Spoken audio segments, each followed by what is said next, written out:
2-3 రోజుల్లో పీసీసీ కార్యవర్గాన్ని అధిష్టానం ప్రకటిస్తుందని TPCC chief Mahesh Kumar Goud తెలిపారు. కేసీ వేణుగోపాల్తో కేబినెట్ విస్తరణపైన చర్చ జరిగిందని, అర్హులను ఎంపిక చేసేందుకు సమయం పడుతుందని తెలిపారు.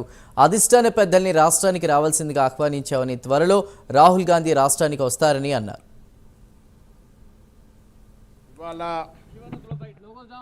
ముఖ్యమంత్రి గారు, ఉప ముఖ్యమంత్రి గారు, దీపాదాస్ మేడం గారు, ఉత్తమ్ కుమార్ రెడ్డి గారు, నేను మా ప్రధాన కార్యదర్శి ఇన్ఛార్జ్ ఆర్గనైజేషన్ని కలవడం జరిగింది.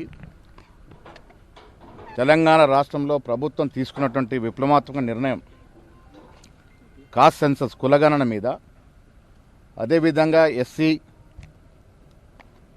బైఫర్కేషన్ కాస్ట్ బైఫర్కేషన్ దాని మీద, అదే కాకుండా రాష్ట్రంలో జరుగుతున్న అభివృద్ధి కార్యక్రమాలు, సంక్షేమ కార్యక్రమాలు, అది రుణమాఫీ కానీ, రైతు బంధు కానీ, ఇందిరమ్మ ఇళ్ల పథకం కానీ, రేషన్ కార్డులు కానీ, వీటన్నిటి మీద కూడా వారికి వివరించడం జరిగింది. దాంట్లో భాగంగా వచ్చే ఫిబ్రవరి మాసంలో కులగణన మీద పెద్ద బహిరంగ సభ ఏర్పాటు చేసి ఏఐసిసి పెద్దల్ని పిలవాలని ఒక ఆలోచన కూడా వారికి చెప్పడం జరిగింది. దాంతోపాటు 2-3 రోజుల్లో ప్రకటించాలనుకుంటున్నటువంటి పీసీసీ కార్యవర్గం మీద కూడా చర్చ జరగడం జరిగింది.